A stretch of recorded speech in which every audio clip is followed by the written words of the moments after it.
You're listening to Science and Saucery, a show dedicated to adding life to your years.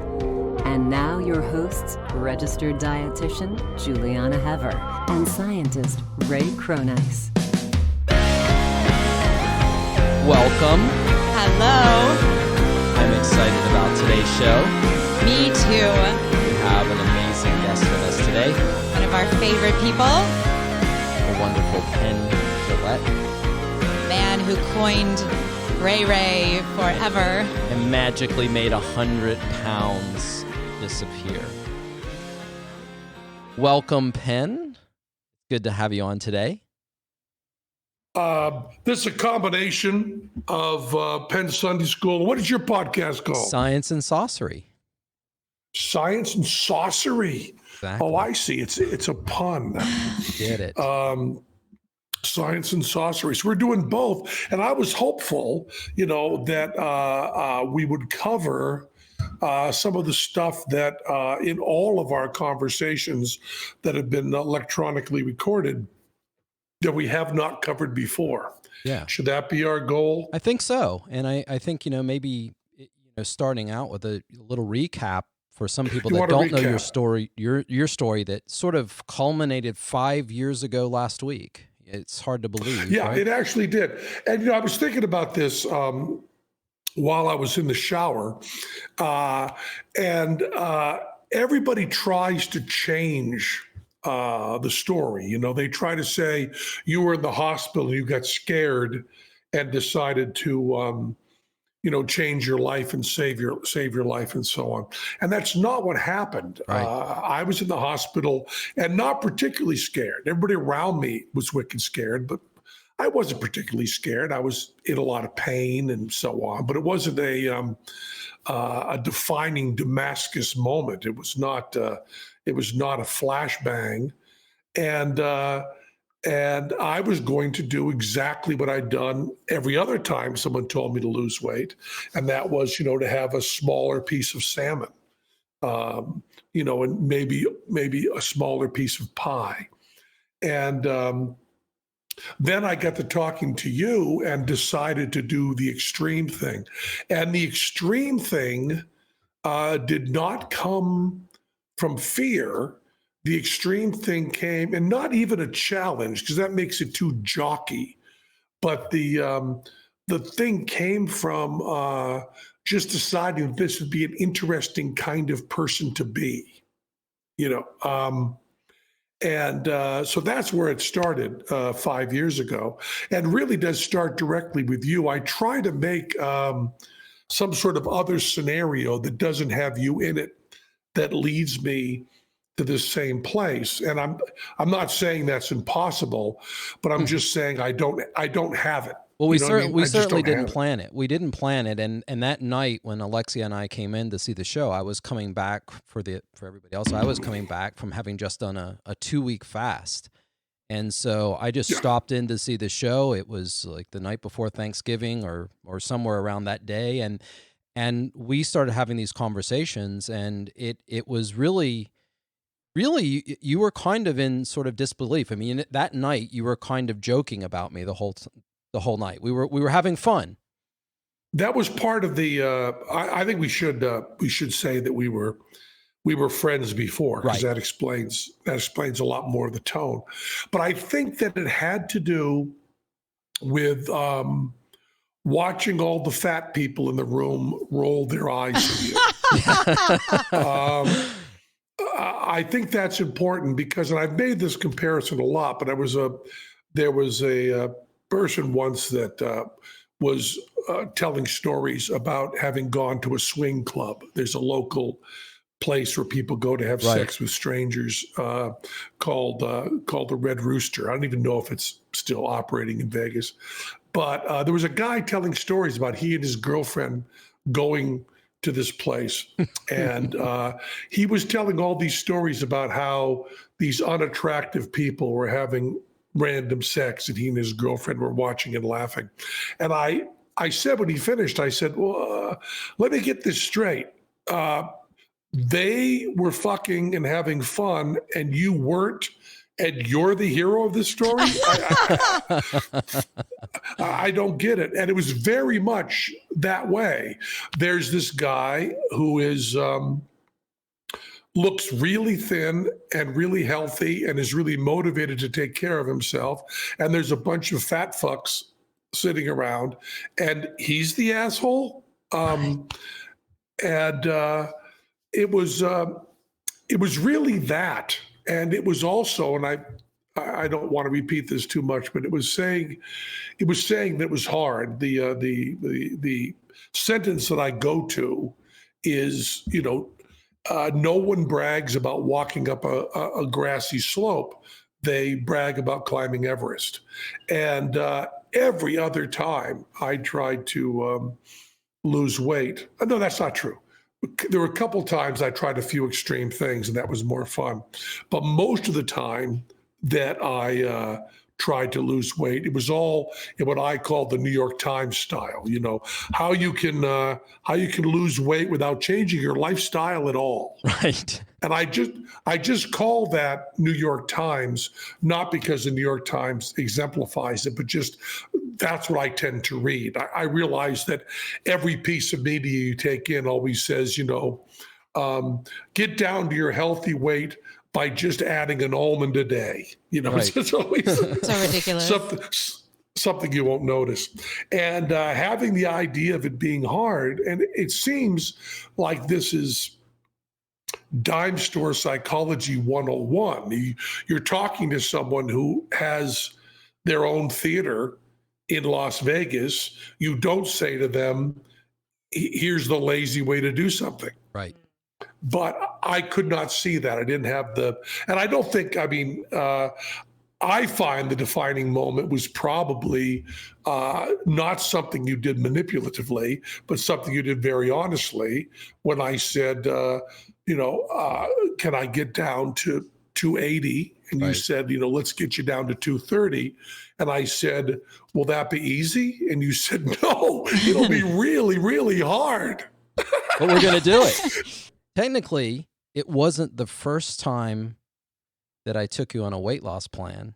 And technically, it wasn't the biggest weight loss you ever had with me. Is that true? That's true. That's true. You got me weightless. I got you to 0, right? So we went from twice your weight at that time to 0. And the funny thing about all of this for people to listen is that because we had known each other since the mid-90s through another friend, Tim Jennison, who's in Tim's Vermeer. If you haven't seen it, a video that Penn and Teller produced with him about Johannes, the Dutch painter, Johannes Vermeer, how he did his paintings. But anyway, Tim introduced us, and we've all been together, and Penn was used to hearing about these crazy ideas. We had all spent a lot of time with this. So it wasn't just like out of the blue we were going to do the crazy, but we did want to do extreme. And what I did say when you gave me those initial goals, I said, you could make it to that, but why not just go all the way? Why not just take it all the way down? And I think the more I said that on that phone call, because you had called me the next day after I left, I was driving home and we were talking in the car. And the more I said that, the more achievable it was getting in your mind. I mean, I could hear the Penn Jillette that I've known that drives to have a theater named after him in Vegas. I could hear that drive, and it suddenly was focused in a way because I didn't really bring it up to you that night. You called me the next day. You were holding court and motor mouthing and talking about this like crazy, but it wasn't what I would call proselytizing. Right. It was personal and solipsistic and self-absorbed, but it wasn't like follow me.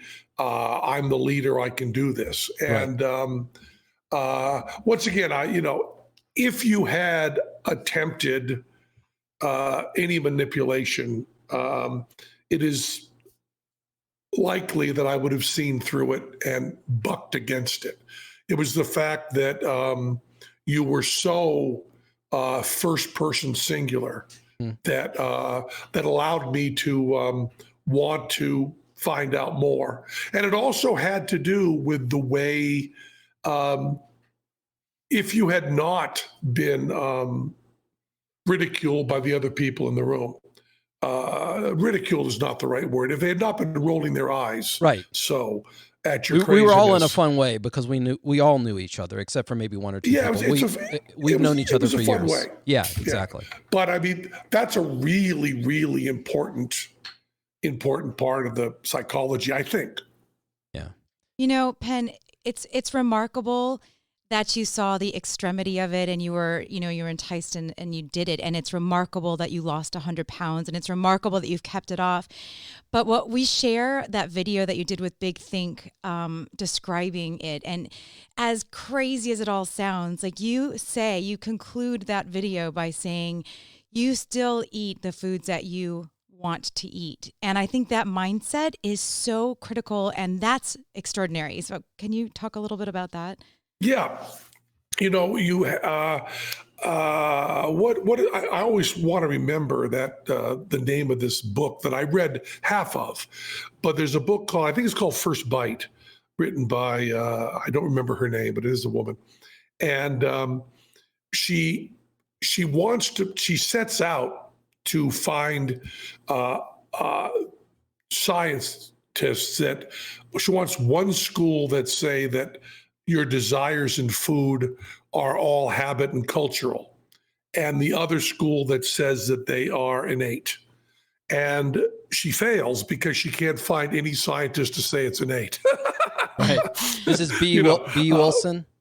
Is that it? B. Wilson. Yes. Does that sound familiar? Yeah. Yeah, it does sound familiar. And I was really taken with that. You know, there's still. Well, actually, we should really get into, if we've covered the history a little bit, we should get into where we are now, which I'm terrified of. Yes. I don't even want to say these next few sentences because I am up 30 pounds from where I'd like to be and 40 pounds where you'd like me to be and 50 pounds where Dr. Clapper would like me to be. Right. Well, remember, my first one was in alliance with Dr. Clapper. I just simply agreed to the middle ground there, but I agree we should get you down there. And what's interesting to me about being up this much is I still. And some people would say perhaps that this is the negative, but I don't think it is. I still look really good and I still feel really, really good. And so there is no, my discomfort with where my weight has gone is entirely intellectual. And there's a really, I'm very good with hard lines.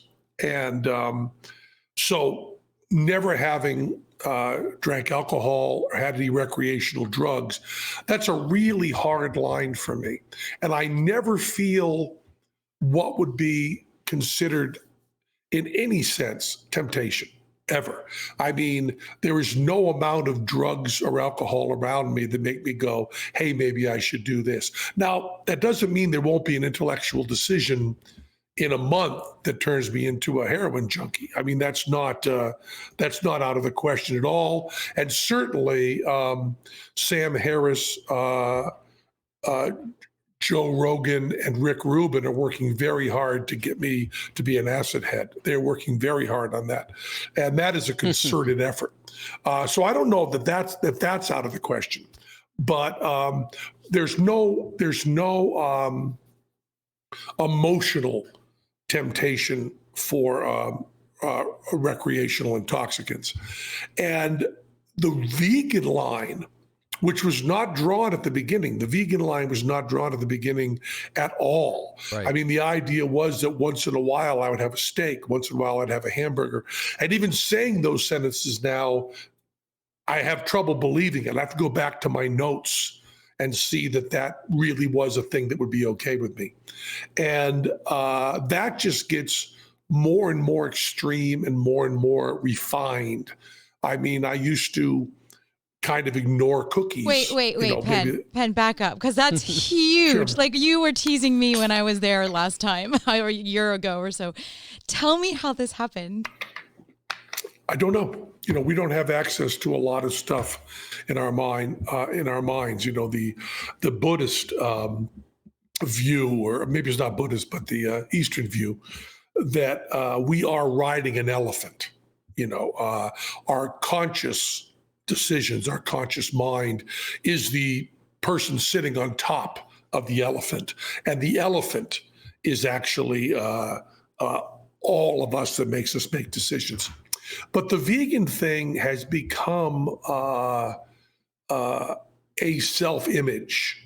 There's a lot of jokes which I don't think are accurate, really, about how do you tell someone who's doing CrossFit training or someone who's vegan? They'll tell you. Right. There's all that form of joke of vegans announce that they do it, and I think there's some truth to that. But in terms of my self-image, although I don't think that image is true for vegans in general, it's very true for me. I have spent a lot of my, really all of my adult life, certainly, as a teetotaler and as an atheist. And those are things I have felt the need to always announce. And it's probably psychologically because a big part of me wants to conceal them.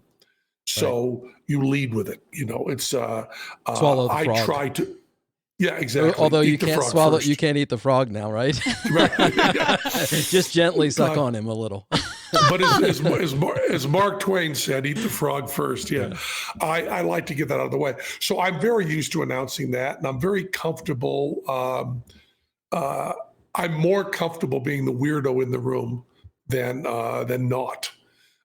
So that's really easy for me. A lot of the stuff that I think that many people we're talking to would struggle with is actually what would be a bug for them is a feature for me. That's right. I'm very happy to be the one wearing, the striped fluorescent pants. I'm very happy being the one, it's very hard for me not to be a Trump supporter just because no one else is. I mean, and this has always been you too. You've always liked that edgy, on the edge thing as long it's as such a perk. as I knew you, It is such a perk for this. And it does help here. And, even, as you were going through this in the beginning, when we were going through all the whole process of things, you would announce what you were doing, where most of our clients, we want everybody to be real quiet about it because people interfere with diet and most people don't have that resilience. Oh, but also you, and I think I perhaps lie about this somewhat to make it more interesting than it really was. But one of the things we did is, since we are both so active in the skeptics movement, we played a little bit with you being a cult leader. Right. There's that, there's the sentence that drives me crazy, which is placebos work even if you know they're placebos. The fact that that's a fact makes me insane. Right. I don't even know how you do a control for that. Exactly. Right. It is amazing. I mean, it really is amazing. Yeah. It shows that we don't understand a lot. And I was able to join a cult with you as an infallible cult leader while absolutely knowing that was not true. Right. Well, I knew it wasn't true. I just answered your question. You said, hey, this sounds like a cult. And I said, you're right. And what could you say? Yeah. And, going on with this, pick a number. I mean, you'd say half, but it could be 2/3, could be a third. But half of what you say and half of what you believe, we know is wrong. Whatever that amount is, a huge amount of what you know is true is wrong. It's got to be. This is really complicated shit. But for right now, pretending that you have all the answers was very, very useful for me. Right. Tremendously and one useful. way to frame this that I think helps a lot of people is that, the world is too complex for anyone to really understand. And of course, you put your compression algorithm on it, and I put my compression algorithm, and Juliana puts her compression algorithm. And when we're compressing all that data down to some bite-sized piece that we can understand, we're throwing out bad data, but we're also throwing out good data. And I think that's where this half of what we don't understand, or lots of what we don't understand, and why people can have certain political discussions and they are listening, they're looking at each other and say, how can you not see this as obvious? Well, it isn't obvious because we all throw away data. No one knows it all. And if you think about, even the amount of time that Juliana and I have spent, over the last decade looking at this stuff, and the stuff that in our book that we have, it's really difficult to get your hands around a subject, especially one like this, especially one where everybody's compression algorithms on, everybody's offering an opinion, which means even the literature that we're reading is polluted, And so this, which half do you believe, is a really profound question. It's not just a throwaway. And it's also, not to dwell on this too much, but it's also deeper than that, because there is no truth. There is no narrative. The narrative is thrust upon the world. And even if you were able to take in all the data, still making a story out of that is a fantasy construct. It's not, there isn't an actual path that is there that we need to discover. We are creating that in our mind that kind of overlaps. I mean, the fact that what we see out in the world is not even real, but milliseconds behind and constructed, and you pull the sound of the light waves in to match, and you make a story out there. So it's very, very hard. Of course, all of that can be ignored because all of that is true for everything. But food is even worse because everybody has to believe at some level they're a food expert, because there is nobody that can completely ignore eating. Everyone eats, exactly. Yeah. And one of the things we try to do, and this is, I think there is this misnomer that science or scientists believe they're infallible. And what really the question is, can you understand or tell a story about the world that at least predicts what's going to happen in the future? So, for example, a place where we can talk about, which is a really good example, I first saw this example in 1995 in Carl Sagan's Demon Haunted World, and it's stuck with me since. But loosely paraphrased, if you think about it, we can launch a satellite, we can intersect with that satellite with Neptune's path 4.4 billion kilometers away, and know within a few minutes of when that's going to happen. Or back to the eclipse that you and Tim went to the first time, right? We know exactly where you need to stand, and within a few seconds of when it's actually going to happen. So we do understand something about the world. But what's interesting about that is at the same time, we don't know what gravity is. We don't know why things are attracted. We know how to calculate it. And so I think that is a really great example always to use when people want to talk about with science, is that, one real difference is, well, how do you know? How do you know? And fitting data to the past is easy to do because then you're just writing those stories.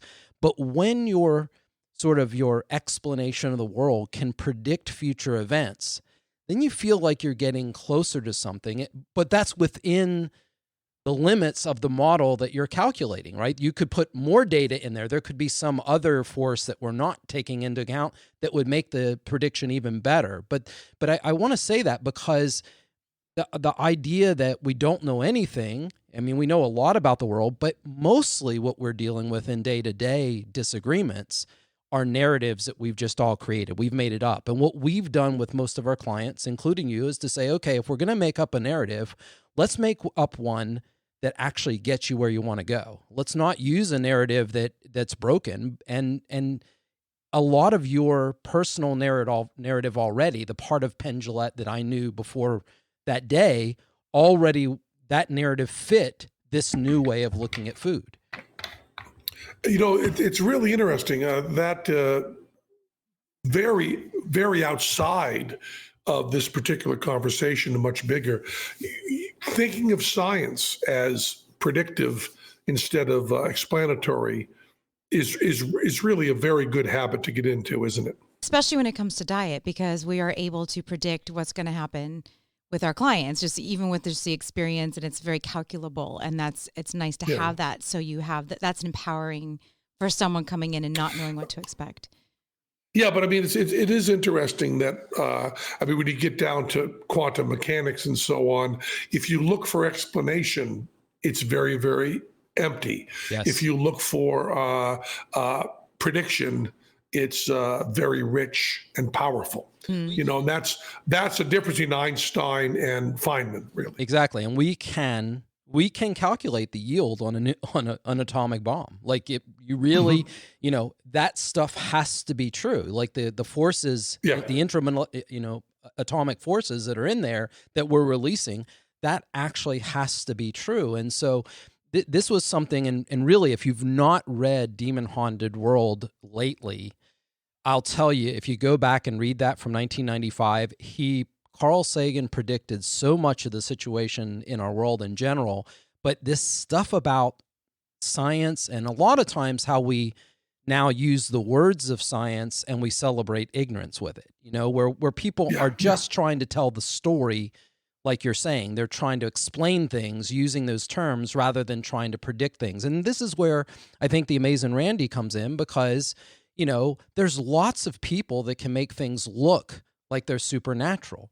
But what the essence of his $1 million prize is, predict it. Like, that's really it, if you think about it. And this is where being skeptics, like we've all been, you, Teller, Tim, all of us have been skeptics.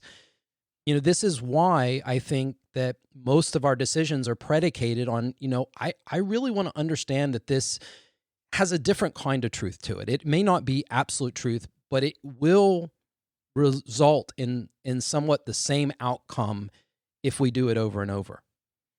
Yeah, and it's much harder to predict the future than it is the past, and that is what skepticism really teaches us, you know, because most of your pseudoscience is predicting the past.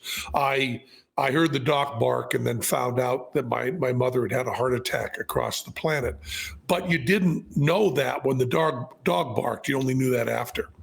But, you know, to get to this, so here I am.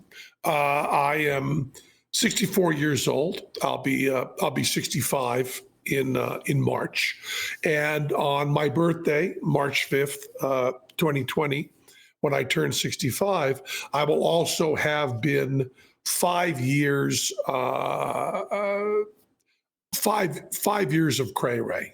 Be 5 years of this.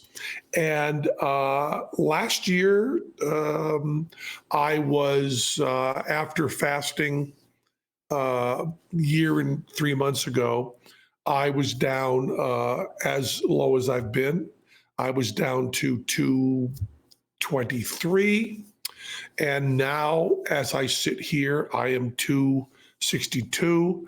I have been sitting in the 260s now for 6 months, with gusts to 265 that are very rare. Gusts. I love that.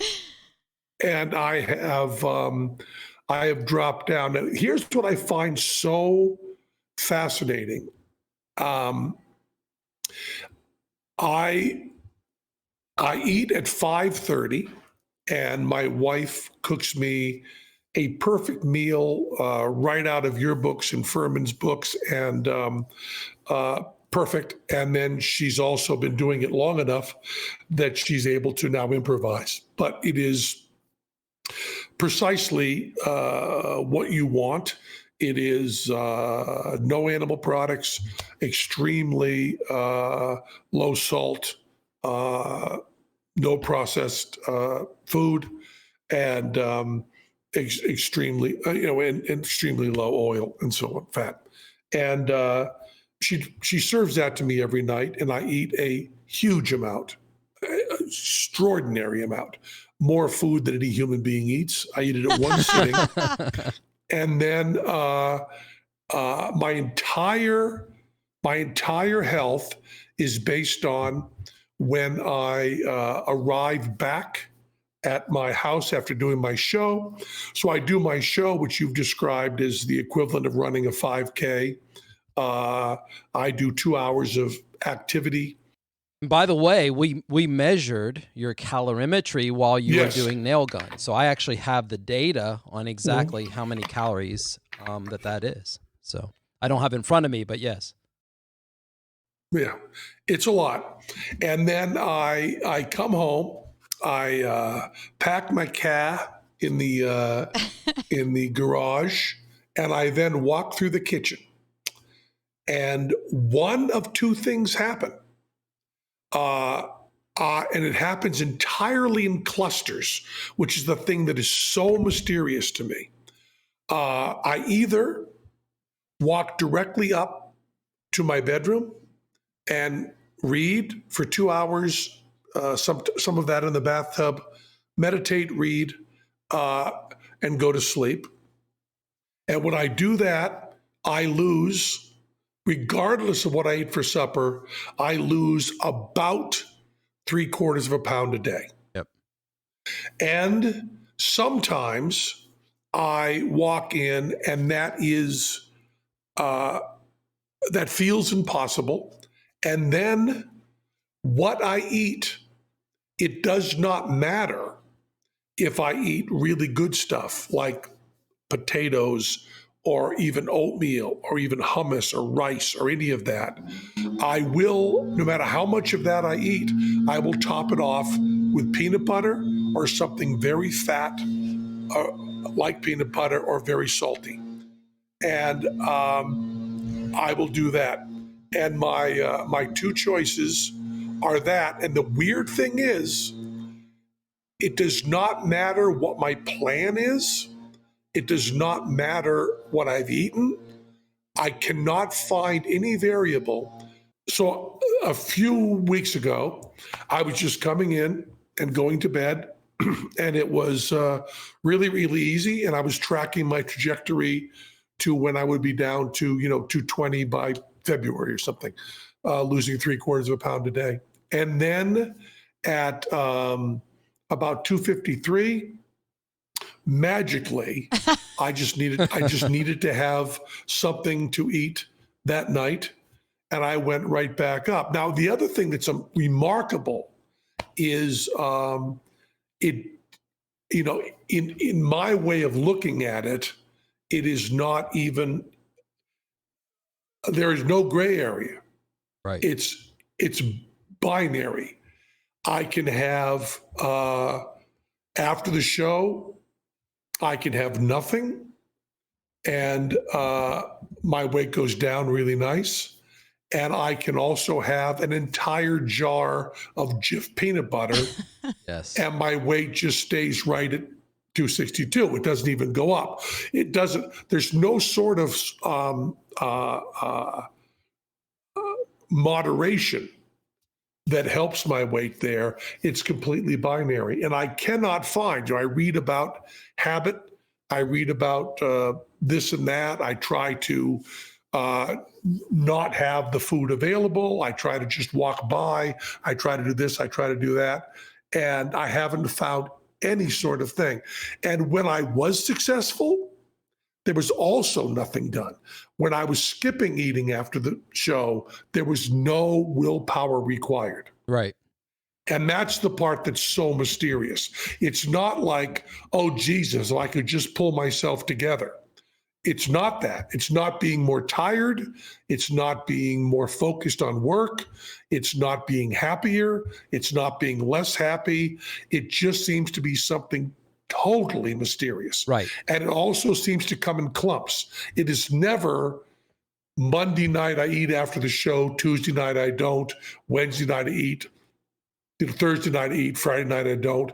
It is hunks of weeks or months where I do one or the other. Right. So let me Very strange. Yeah, let me unpack this a little bit, and because we actually deal with this some in our book Health Span Solution. But first, let's get everybody on a clear picture. So I know you don't give me credit for October 27th. You were 320, 2014. But if we include that high, basically 2014 was minus 43.3 pounds. 2015, where you were down minus 46 pounds. 2016, you were up 6 pounds. 2017, down 1.8. 2018 up 10.4, now 2019 up 14.5. And the reason why I say that is for twofold, because if you say, what was my highest and what was my lowest and what do I weigh now, it doesn't fit the narrative by which we all gain weight. Because if you think about that, the worst year you've had is this year, and it was 15 pounds. And that's not much. So basically what I want to say is that everybody gains over a small time. What I talked about during the TED-Med talk was that, an extra 50 pounds over 20 years is an extra 168 calories a week. And so it's not really that much. And so I say that as just a platform to say, yes, you are absolutely at this weight, and we want you absolutely to get down to a new weight. But for everybody wondering how they got there, if you look at your withing scale, as I am right now, and look at your line, yes, you can see a trend that says you don't want to stay on that trend. We've talked about that over the last 5 years, every time that line gets in that trend. At the same time, that picture also is a total success because you've pretty much stayed down. You've stayed within that 20 to 30 pounds, and having lost as much as you lost, that's probably not so bad. Now, getting back to the show and these eating cravings, one of the other big things that I've talked to you about over and over is this idea of circadian clock mismatch. There is absolutely no doubt that we have some connection with the seasons, just like we have a connection with the day. We respond to light, we respond to temperature, we respond to food availability. And those things probably are related because it just sort of seems reasonable. Back to predicting, it seems reasonable that after a time of what we would call metabolic winter, cool, dark, still, and scarce, that metabolic spring, summer, and fall comes, and you need to eat because we don't have the calorie, we don't have we haven't adapted the traits to deal in a world of excess. Our ancestors dealt with a world of scarcity, and so having an appetite isn't a wrong thing. Now, why does this come back to your show and eating before and after show? Because this is the bright line of you. It's not rare and appropriate. It's none of these. I mean, for 5 years since we've been doing with it, everything gets around this idea of what you're doing after the show. I'm not exaggerating there, right? I mean, that's everything. That is it. That is everything. The odd thing, and I just before you go on to this, the odd thing is there is, and I think I can say this, there is never the temptation to eat before 5:30, ever, regardless of what I've eaten the night before. Yes, and this will be good because I want Juliana, she'll be able to tell her part of this, and you're going to see between the three of us, we sort of will be a bounding box for how a lot of the people who are listening, how they're dealing with food. So one of the problems I believe that's a big part of your situation is that when most people are winding down in a circadian day, which means increase in melatonin, decrease in cortisol, the brain is starting to unwind, we're starting to release, your body temperature is starting to fall. What happens is Penn and Teller walk on stage, your cortisol goes to the roof, you are being hugely physical. We know that. We know how physical you are on the stage. It doesn't seem that way when you're sitting there, but you're doing that. And more importantly, you've got these bright lights in your eyes, right? You often can't see the audience because it's just so bright. So everything about your life when you should be ramping down is basically amping up, and that's noon. You're creating this circadian mismatch, and I bet that part of it has to do with you can resist the urge for a while, but eventually the urge wins. And what we've done in most of your life when it comes to food is we've taken the urge away, and that's where you've been really successful. But I think this is probably one place where it's not going to be simple. And why do I say that? Because when we look at these studies, this textbook I have right next to me on circadian physiology, people that work night shifts never get used to it. It's not that they adjust. They just simply don't get to it. And one of the problems is this light. For example, there's a classic science experiment, and they use Huntsville and El Paso, Texas, because we represent the two extremes of the central time zone. And here's what's really interesting about these studies is that you see, we all get up at the same time because the alarm clock wakes us up at 6 a.m. or whatever time we have to go to work. So people are getting up at the... Well, no, what I'm saying is for the people in the study, they're getting up at 6 a.m. However, the people on average that are west, even though it's the same time, go to bed an hour or two later. And that results in accumulated sleep deficit. And I suspect that part of the urges, part of the cravings, part of what you're seeing is, and why you see them in waves, is that you end up with an accumulated sleep deficit. And when we add to it the kinds of travel where you'll pop over to England or pop over to do something, like you have had some very extreme travel. And I want to bring Juliana back in here before you respond on that, because she has a very different experience in that it's almost impossible for her to wait till 5 or 6 o'clock. Her clock and the way she's set up is that she really wants to eat around midday, and once she eats, she can be done. And I'm more like you, that I can wait forever, but once I start, I kind of want to keep going. Yeah, there is no end to the amount I can eat once I start. Yes, me too. I mean, that's one of the benefits of eating on the right side of the triangle, eating the plants. But it is very interesting how strong that drive becomes after a certain period of time. And yes, I do believe this is tied entirely to the circadian rhythms. And it's very, very funny that when I'm eating my supper, I don't have specific cravings. Occasionally after my supper, I very badly want a cookie. But other than that, rice and beans and salad satisfy me completely. They're very satisfying, physiologically very satisfying. And but those exact same foods are not in any way satisfying after the show. Because you're not eating because you're not eating for hunger.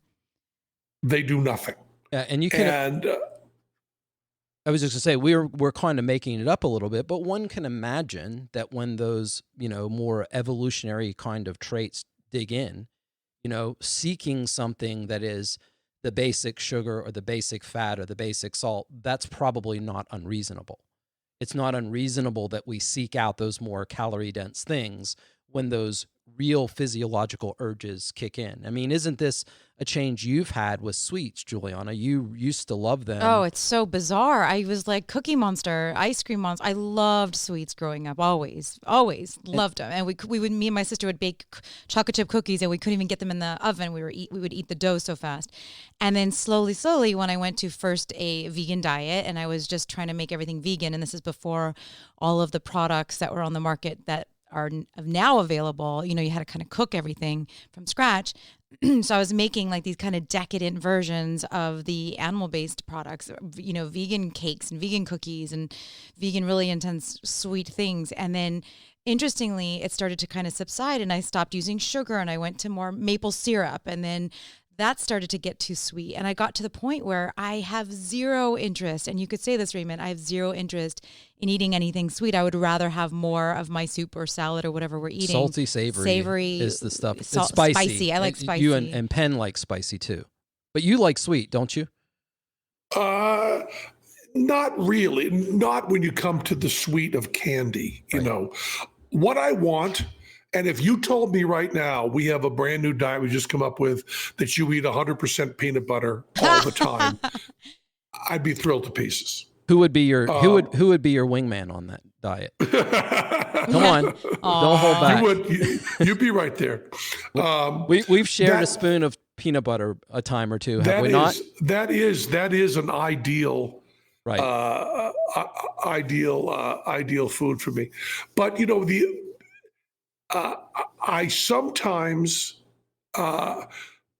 it's just amazing because there's no regulation other than after the show. And if I do use absolute brute force to get myself up the stairs and into bed, I will wake up in an hour and come down and eat. Does it help you to say something like, my 65th birthday is coming up on March 5th? And No. That's all willpower stuff. Yeah. And the willpower stuff, I've got plenty of willpower. Talk to Dr. Clapper. He says my 2-week fast was the worst he's ever seen, the hardest. It never got easy for me. It was always miserable, and I still made it through. Yeah. Clapper says we got no problems with willpower with me. Right. That's great. Yeah, and I think this is true. The urge matters, and reducing that urge requires a synergy of proper sleep, proper syncing with a circadian day, whatever that day is, and proper food that doesn't send you off on those missions. And I think, David Sinclair in his book, Lifespan, I don't know if you've read it yet, but his book, I haven't. We talk about how these things are all inextricably intertwined. I mean, even the longevity genes are tied to these stresses. And so they're real. It is remarkable, yeah. And I also want to say that if you want to look at the data, I also track my sleep pretty closely, and I do pretty comfortably between 6.5 and 7.5 every night, with occasional bursts of insomnia, but really not bad. It's not like I'm coming back from the show and sleeping 4 hours or 5 hours, like I used to. I am sleeping pretty deep and restful sleep. And although it is astonishing how fast, I spent a lot of time seeing myself as a rock and roll lifestyle, and I'm just a person who likes to stay up late and sleep late, and that's simply a fiction. That's right. There's no evidence that's true. When I do not have a show, which is very, very rare, but if occasionally I'm directing or writing or putting together something that doesn't give me a show every night, I immediately slide back to going to sleep before midnight and getting up at 6 or 7. Right. And immediately. And this is part of why I brought up that example of El Paso and Huntsville, because, no matter when you go to bed, if it's movie night or whatever, and you are up, no matter when you go to bed, your wake time is going to be somewhat the same. Even if you'll have do you ever use an alarm clock? I don't even know that. No, I have tried to adjust my life. I work very, very hard to make sure that an alarm clock is really rare for me. Right. So even I just don't think that's good for you. Right. So even if you go to bed late and you sleep the next day, you tend to wake up before it's time to wake up.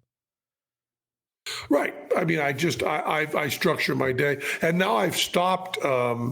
I have ended my day with meditation and no electronics, but I mean, no electronics does not mean no Kindle, because that's just a book without light coming out of it. Right. So I will read for another couple of hours. And I've now added, which has been a huge, I thought it would be minor, but it's a huge lifestyle change. I used to wake up, reach over, grab my phone and check communications and news and so on. And now I just get up, I brush my teeth, I walk around, I then do about 15 minutes, 10 minutes of guided meditation and about 5 minutes of just sitting. And then I come downstairs and make decaffeinated coffee. And while that's brewing, I stand outside and look around. Then I come and sit at my computer. What that's done is it's added 45 minutes, maybe a little longer, maybe 50 minutes of non-electronic communication at the top of my day, which has had such a huge change on my mood and the way I get things done. I thought it would be a change. I did not expect it to be this strong a change. Yeah, this idea of letting your mind unwind in the morning when you first get up, it makes a huge difference. And yeah, huge difference. It is, and it's so easy to be productive and busy. And it's so. And I've also started to try to do a little more loose exercise. I either do 15 minutes of swimming, or I do a 2-mile walk, or I do some, exercises of push-ups and heavy duty aerobic or weights or something. Is that all in your morning routine, all part of that? I'm trying to do, I am the best I know at habits and rituals. And I'm trying to do more things without using that. What I was hoping to do on my fast and didn't actually pull off was I wanted to try to do something with things other than willpower. I wanted a gentler way. I could always do stuff with brute force. You know what I mean? I can always claw my way through a wall. But I'm trying to, with a few things, trying to be more gentle in sliding into it. I'm doing the opposite of what a lot of other people are doing. They often try to get more regimented. I'm trying to be a little less regimented, a little looser. So what I'm trying to do with this exercise is not be able to tell you what I'm going to be doing tomorrow for exercise. I think all of that is extraordinary. I mean, all of that has that impacted your blood pressure? I don't know. I have a blood pressure cuff from Withings sitting right here that they gave me, and I haven't hooked it up. My blood pressure, Dr. Clapper has now decided that my blood pressure, because of my size or because of something, runs a little higher and no longer troubles him. When I go to give blood, actually do platelets, which I do about every 2 weeks, I tend to sit right around 135 over 80. And Clapper has kind of thought that that's less of a problem with me because my diet is so good and because of my size that he's just not sure that we'll ever get my blood pressure down to, 110, 120, and that he does not want to use drugs to get it down further. I'm on a very small amount of drugs now for blood pressure, very small amount. What did it get to during your fast? Did not get, Clapper was very, very frustrated. It did not, it never broke through to 120, It's really, really amazing that, what Juliana and I, well, especially having just done this book and doing a lot of the recipes and a lot of the recipe development. Even after Thanksgiving, I had a huge salt bomb like that one day. And I even really didn't feel good because we ate so much food that day. But what was interesting is I came home when I thought I was actually feeling blood pressure, and I measured it, and mine still is running at 112 over 65, which is really, really crazy that it hasn't really gone back up much. It's it has a couple of times. Like we were traveling once in New York City, and I was there for like 10 days, and we were eating vegan junk food, which maybe is a good segue to that, which is. But I was out there eating at those restaurants, and my blood pressure for the first time in my life went high. It was like 130 or 140 over 90, which I've never had before. But we were on a marathon eating our way through Manhattan. Yeah. So anyway, it's really interesting to see that. Clapper, by the way, we're referring to Dr. Michael Clapper, who's become, through you, a very good friend of mine. And, has been vegan and healthy since before there was a term for it. Right. I mean, he starts in the early 80s. Pioneer. Yeah. And he's also a very knowledgeable MD. And he has kind of accepted the fact that I'm living okay with a blood pressure that's higher than he'd want anyone else, and a very low pulse. He always is one to, in his kind of hippie style, he's always one to say, remember how well you're doing when you get frustrated at not being able to do better. Yes.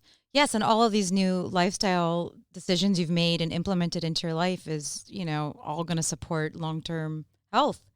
They're really, really smart decisions. Yeah. I'm very happy with everything. And I don't know if it's a blessing or a curse that the path to my weight coming down is so simple and binary. If we're talking about predictive, I will tell you right now, if I don't eat after the show for 2 weeks, you will see my weight drop 10 pounds. Right. And seeing that graph, I'd sent you a text with that graph in there. You look at it, it's really not that big a deal, but this is exactly why it creeps up on everybody. This is the issue. And making, those people that don't gain weight, they're the people that are making the small corrections all the time. They probably correct at 5 to 10 pounds. You remember for a while there was a no matter what number. I think yours was like 130 something or 135 or whatever. And we averaged it over that first year or so, 18 months. And it was amazing that most of the time you stayed down. And so when Juliana, I wanted to come back to what she said about fasting, because it wasn't relevant at that point, but it was relevant to this bigger point, which is that during that in an interim time, you did do the fast and go all the way down. And so that probably corrected things, but you also on the backside of the fast fairly quickly went back to where you were pre-fast. And so one of the things that we were always saying is, when we lose weight, we didn't tell you to fast at all when we were losing weight. We ate every day, and you ate an enormous amount of food. Obviously it didn't have that many calories because you were running a deficit. That part has to be real. But fasting to lose weight is not the most effective way to do it. And I think because it doesn't teach people these other coping mechanisms. And if you think about it, a lot of your coping mechanisms, because you are a huge person, knowing you personally, huge person with routine. And Juliana's the same way. And I want to compare and contrast the two of you because, like I said, she wants to eat around midday. She starts stirring. And if it's longer, it really messes her up. She can't go later. You and I tend to be the people that, we can eat later. But where the two of you guys are very much the same is you love dress a routine. Size. You love a routine. Yeah, that too. We could start sharing clothes. But that you love routines. And I think that you getting on that routine is always going to matter. And can you remember what was your routine during weight loss? What was your routine with the show when it came to the show then? I do want to add just want to throw in there that I did not, and I don't think you accused me of this, but I did not fast in order to lose weight. No, I get that. I fasted in order to see if I could kick my blood pressure down. Some of Dr. Clapper's theories say that it would kind of shock the system, that I could shock the system in a lot of ways and just do some healing. And I was also doing it for very strong personal psychological reasons. I wanted to see if I could, it would be the only opportunity I would have to do that because I never, ever, ever have that much time free. Right. I'd never had it before and I've never had it since. I don't see any time in the future I will have it. So it was my one opportunity to do that. And I was also hoping for some psychological benefits that I did not get, but I wanted to play around with that. I was hoping for some emotional changes that I didn't really experience. Unicorns. These are not desperate things. Yes, exactly. I wanted to have sex with unicorns. And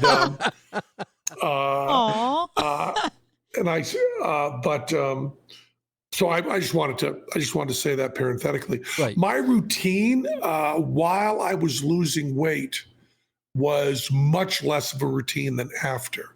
I ate precisely what you told me to eat. I think I want to brag again that in the time that I was losing my weight, in those cray months, there was not so much as a spoonful of transgression. Not a spoonful. I love that. I agree. Not a spoonful of transgression. Unbelievably disciplined. In fact, John Henney is another person that's a mutual friend now that just stuck to it. Stuck to it every single day. And but I did not do. I was not doing any sort of intermittent fasting during that time. Right, and you were eating. So you were eating before the show, and were you eating at home still then? I can't remember if that came after. Yeah. So you were eating at home, I and then you would eat right before the show, then you would go out and do the show, but there was no food after the show. No, I would eat after the show if I wanted, but I would eat the right kind of food. Right. What I've sometimes considered, and this does not fit because I have two high school age children, and meals together is a tremendously important and also not easy to achieve goal. I want to eat at 5:30 when I have the best chance of eating with my family. I think if I did not have a family, I would love to try this experiment, eating everything after the show.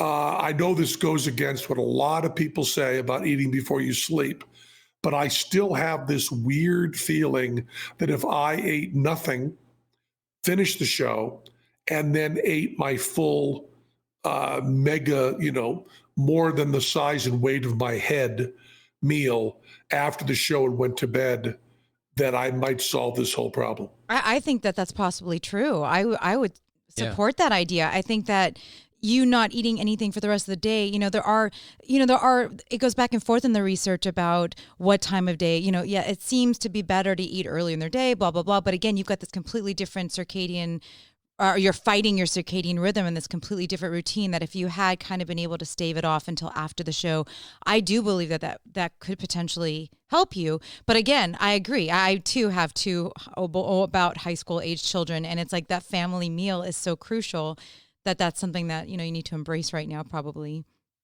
And I also don't want to start this fight because Ray does not like to have pointed out to him when he is profoundly wrong. So I don't want to start this out too much. But when I don't eat before the show, I can get during the show lightheaded and a little scattered, which he claims is one thing, but he's wrong. It is somehow related to hunger, and compression socks and all of that stuff do not help for shit. Have you tried? When I was losing all the weight all the time, I spent a lot of time lightheaded and scattered in a way that was orthostatic hypotension. No, it was not that. But I mean, probably if I looked at this from a strict moral and ethical point of view, being scattered and lightheaded was unfair to Teller and my other coworkers. Yes. But I made that deal with the world in order to have my health improve and for the long run. But there were probably in that 4 months, and this, this is a nasty little secret that is not convenient for us to tell very often, but in terms of full disclosure, in that 4 months, whatever we're calling that I lost all my weight, there were probably 10, maybe 12 nights that I was subpar during the show. Now, there are levels of not doing the show properly. There's the first level where I can notice, and I believe no one else can. There is the second level where Teller can notice. There's the third level where Bert, our stage manager, can notice. There's a fourth level where friends of mine in the audience can notice. And then there's the fifth level where a general audience member could notice. I believe I hit level 5 maybe once. Yeah, but also let's also say that you were on a metric shit ton of blood pressure medications too that you were coming off during that same time, and there was definitely an intersection of those two things. There's just no question. There's no one who can come off of that kind of medication and that level and stand as tall. You're 6'7". This gets back to your blood pressure, which would be consistent with Clapper's discussion of your blood pressure needing to be higher. which means you're standing for a long period of time. You don't have a huge strength and muscularity in your legs. And so therefore, pushing that blood up that 6'7" frame, and where you're yelling loud, you're using all that stuff. And what happens when we do eat is that we get this surge of nutrients. It's glucose and sodium, electrolytes, et cetera, in our vascular system, and your blood pressure naturally responds to that.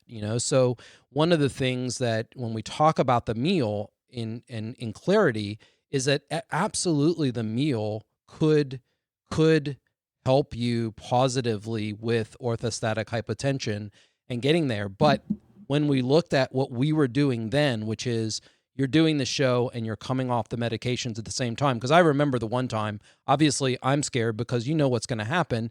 I can do all this crap to get you healthy, then you die, and it's all of a sudden all going to be Cray Ray's fault, and we weren't, truthfully, we weren't discussing the diet and et cetera with Teller or anybody there. It was just me, you, and Goudeau, right? I mean, we really, and Emily, but we were there. So what I'm saying is that all of these things are consistent. And if it is true that your blood pressure runs a little high, and we were doing things because you were eating a lot less, you were coming off medications, which means your body has a sort of a bounce back period, et cetera. It may be that all of those things together did cause you to get to a place where, there was a really good chance that you were going to pass out on the stage. And we worried about that. We didn't want that to happen, right? So, all of that, it was very complex what was going on. And the only thing we've ever disagreed with is whether it was glucose or not. That's just a simple thing. But the truth of the matter is there is absolutely no doubt in terms of predicting. There's no doubt that eating was a part of it. The timing of the eating was definitely a part of it.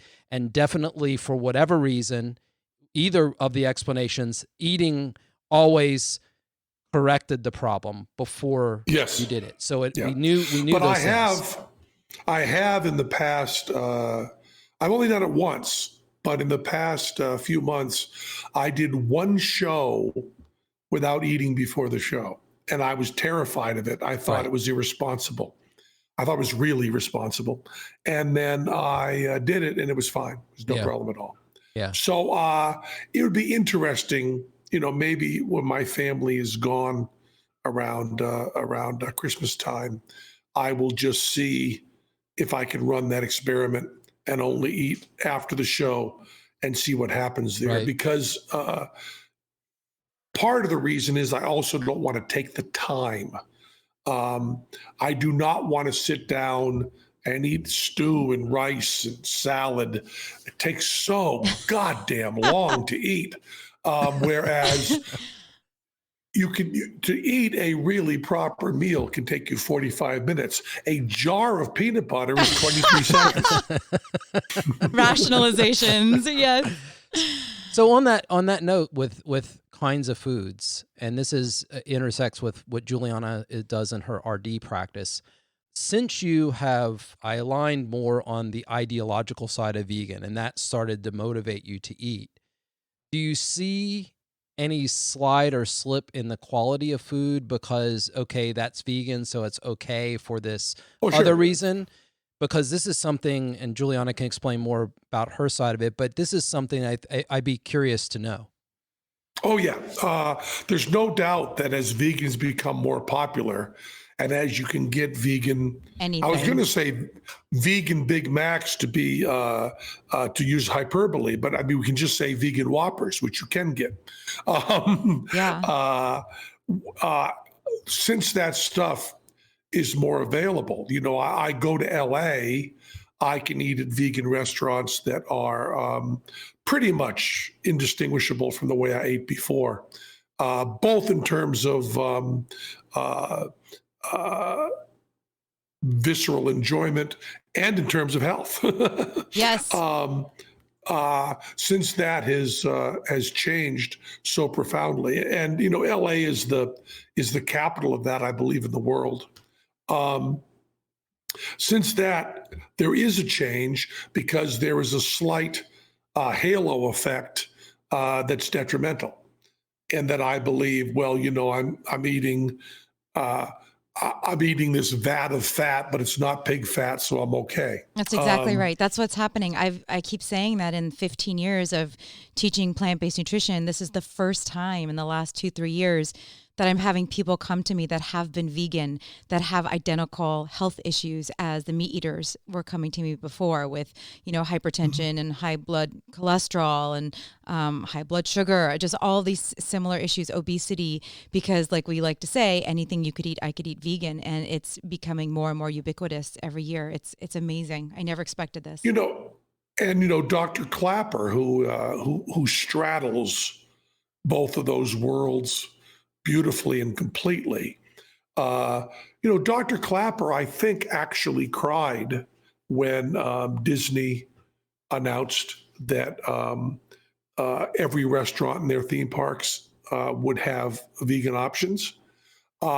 He was, I think, dancing at the idea of the vegan Whopper. And he is someone who's very aware of the health detriments of all of that I've just said. But the other three realms, or whatever you want to say, the lack of cruelty and the environmental impacts, those being there and being able to say, at least I'm doing that, is, I was going to try to, I realized now that my trajectory there was to build toward this being a bad thing because it gives you the halo effect and then you eat worse. But the truth of the matter is, it is a good thing, because even if you are doing less well in one of the realms, you are still doing well in the other realms, and that really is a good thing. And I don't think we can negate that.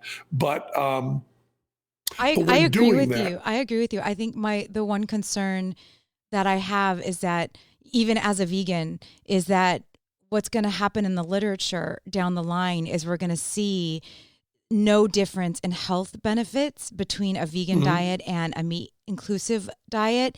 And that's where the concern comes in. If you're in it for the animals, or if you're in it for the environment, we don't want to have no benefit to all the people that aren't interested in that. There's right now we've got an intersection where it's a benefit across the board. And if we lose that, it will be kind of remarkable and kind of concerning. Yeah, but the other thing is you can do it all. I think what would solve my problem, or at least change my problem considerably, is that I need a word. The way I think, I have alcohol and recreational drugs. And as soon as I did not have nicotine on that list, I could smoke occasionally if I wanted to. As soon as I did not have caffeine on that list, I could drink a case of Diet Coke a day. Right now, the vegan list, that one word, vegan, makes it very easy for me to adhere to that. Saying no animal products, no processed food, no extremely low salt, extremely low oil. The problem with that is the non-binary quality of extremely low salt, extremely low oil, and no processed food. That is not binary enough for the way I live my life. So what I end up doing is doing a hard line at vegan and a soft line on the others. And if I could just push my line to the other place, I think a lot of my cognitive dissonance would resolve. Yeah, and that's what we say, that what our word is, or what our line is keep eating right. The right of the food triangle. Which is useless for me. Because I can, I can do a hard line, but I cannot do soft, sensible lines. Or let me put it another way. I am learning to do more soft, sensible lines, but it is not my want. So one of the things I'm doing with exercising more gently, and one of the things I was trying to do with the fast to accomplish things more gently without macho toughness is very difficult for me and very important to me. So with the fast, I was hoping to not have to use raw willpower. And I really did have to use raw willpower. Did I lose you, or are you there? No, we're here. we're listening. Yeah. I had to use raw willpower. And now with the exercise, I'm trying to say I don't get up and at 10:20 do 30 minutes where my heart rate goes to 145 and holds there for at least 6 minutes. That's easy for me. The hard part is saying I feel like taking a walk now. You know, I had a girlfriend in New York years ago, and it was very, very funny because I decided to exercise a half hour a day, and she decided to write a half hour a day, which is something each other did. And I would exercise with a timer, and when it hit 30 minutes, if I were halfway through a push-up, I would stop. When that timer went off, it was over and I was done. And when she would go exercise, she would go out for a 10-minute walk that would turn into a 45-minute run because she felt like it. And when she was typing for a half an hour, I mean, I believe she would stop typing in the middle of the word the. Just having typed the T if that alarm went off. Whereas I would sit down and do my half hour of writing and I could easily go 7. I had to do the half hour. And trying to get a hold of that sloppiness, trying to get a hold of that, I'm going to go out for a 10-minute walk and going for 45 is really wonderful to me.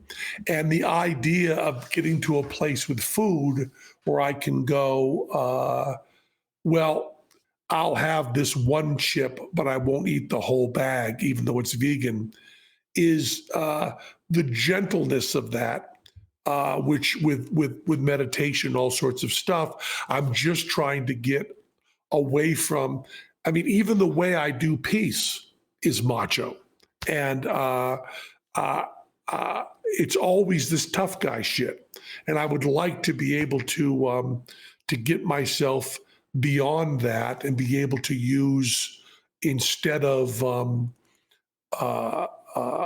draconian techniques to get my health where I want, to be able to use desiring techniques to be able to get where I want. And but I'm still stuck in the draconian thing. And right now, when I reach for that peanut butter, it is vegan. It is non-animal, so I can eat it. And I wish that I could convince myself to push that boundary a little further. Adopt a health span diet. But it is impossible. It is impossible. It's the story. It's impossible. No, it's not. The hard part is for me that you cannot eliminate salt 100%. And you cannot eliminate fat 100%. And that is what makes this so difficult for me to do in the way I'm used to doing things. And what I was going to say is that, part of the issue is that you have some stories that definitely cover most of what you're discussing. And maybe to just sort of take a few steps back, when I was doing all of this research in what was going on the last 200 years, a lot of the diet centered around plant-based diet was also sort of masked in vegetarianism, but it was also masked in the temperance movement. And yes, of course. Yeah. And one thing that's really interesting about this, and this is, I think, maybe a warning to vegans. If they're not careful, they'll get what they want. And I may be going out on a roll, but I think I'm going to be predictive in this case. And that is that, the reason that the temperance movement that was pushing, which in addition to eating vegetarian, it was also, no masturbation, no alcohol. So there was obviously more to it. It was a religion-based, Christianity-based diet, right? So that's where it gets its legs, and it starts moving forward. But the reason for not eating animals was not necessarily for health, but it was to not be savage the way animals are savage. In other words, they weren't doing it for the good of the animal. They were doing it for the good of the person and the good of the soul. I don't want to be a bad person. I don't want to eat savagely because I'm a higher level being and I can reason and I don't need to eat like animals. I can eat this other thing. So the health benefits were somewhat a benefit of doing this, and as well, even the quote, animal rights benefits were a benefit. So you fast forward, and the temperance movement sort of hits a crescendo when we ended up getting rid of alcohol. That was sort of the prime directive at that point, and it all came out of a bunch of the intellectual elite pushing it into the point where we outlawed alcohol, which then ended up making the whole thing fall. And I think that where we are now is then we start this new trajectory about the mid-20th century. We start this new trajectory, which is modern day veganism. And if I go to most vegans and say, okay, if I can 3D print a kidney, because we're going to be there soon, we're not far from being able to reconstruct organs. This is going to happen probably in the next 20 or 30 years. But let's just say that I can print a steak, and I ask my vegan friends, hey, look, are you okay with eating a steak because it's now vegan? And the answer is most of them would be happy with it for the same reason that you described the Whopper.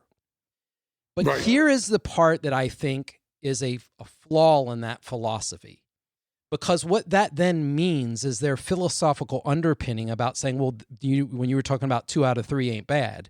But here's what that means philosophically. That means that you're okay with humans getting sick as long as animals aren't hurt. Yet 100 years ago, they were doing it for humans and animals benefited. And I just think it's a flawed philosophy, back to trying to back up what Juliana's seeing, where she sees this real change and she's trying to wave the flag and no one cares because whatever burgers are everywhere now, right? But I think that the philosophy here is if compassion really is correct, why wouldn't you want to be compassionate to other humans? And if you are compassionate to other humans, and then they'll say, yeah, but a human has a choice. Now I'm bringing it right back to the peanut butter, right back to these arguments. Do they really have a choice? Because what you're describing is a conundrum, a philosophical and, sort of a value system conundrum, because what happens is you're excusing it as being okay when it's bad for the animals. And the truth of the matter is the only person, back to Mary Oliver's The Journey, the only person that you can make this decision for is yourself. And the person who's going to benefit are really your children and your wife, which I think that is something that's important. And the people, all of us around that care about Penn and Teller. You're not the Blue Man Group, you're Penn and Teller, right? You told me that one time too. So my point is, I think there is a true philosophical short circuit with veganism, not that their intentions are not good, but because I think putting humans at the top and allowing, if we can define the diet as being a plant-based diet or a health span diet or eating right on the food triangle as being beneficial, and I think we have enough evidence to do so. But if we can agree on that, I think the best thing that we could do is to push a human-centric diet. Does that make sense? Yes, you're completely right. That's absolutely true. We were not speaking to cross purposes or disagreeing at all. Right. I was trying to figure out why it was so very easy for me to not eat ice cream. Right. And so very difficult for me to not eat peanut butter. And it has to do with I am not good with little cracks in the dam. Right. I'm really not good with that. And it's and I see other people, this is the the craziness of Alcoholics Anonymous, where there's no understanding that you can drink in moderation. The truth of the matter is there are a huge number of people that can use heroin in moderation. All that stuff about addiction is bullshit. There are people that smoke once a week when they're out with friends, a couple, 3 cigarettes. There are people that do methamphetamine, for a couple nights and then don't do it again. There are people that use cocaine that way. There are many, many, many people that use alcohol that way. The idea that Bill W. and I have that if I were to have, 1 sip of wine, my entire life would become, I would turn into Brian Wilson. That's insane. That's just not true. But somehow riding the elephant the way I do and trying to get it through, I see that problem so clearly in food, so clearly that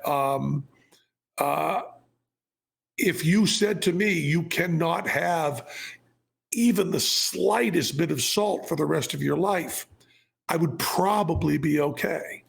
But the idea that I can have a small amount is difficult for me. And so to kind of wrap this up, we keep battling and trying to ride this elephant kind of sort of in the direction we want to ride it and hope that we get a little better all the time.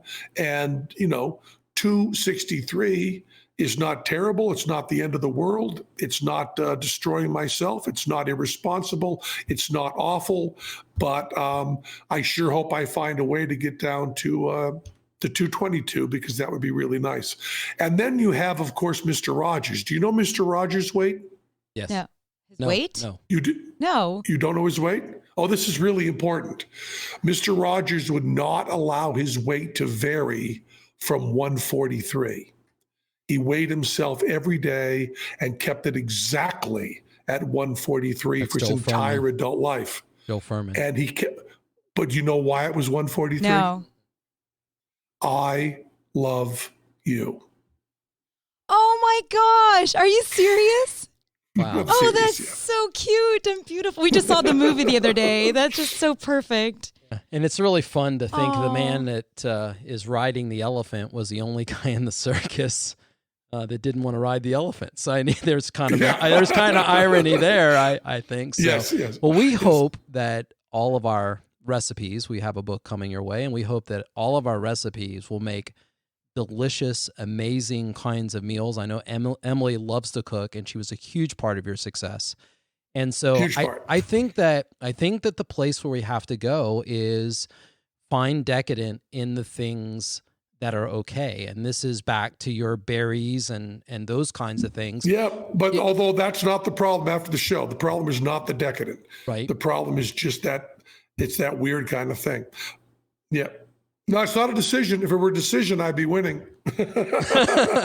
Well, we're going to try some more experiments with this. Sure. But thanks for being with us, and I thank you for being with you this today. Always a pleasure, and thank you so much. It's nice doing this promiscuous podcasting. Thank you Sharing so it much, around. Penn. Penn's Thanks. Promiscuous Okay. Podcasting. Thank you All right, so bye. much. There you go. Thank you so much. That really got real. It's really great to have him on. He's amazing. He always inspires me. Yeah, I love it. So Thank you so much for joining us on this leafy green path to good health. it's always the food. So remember, Keep eating right. Thank you for listening to Science and Saucery. For more details about the content in today's show or to contact Juliana and Ray, please visit us at healthspansolution.com. Welcome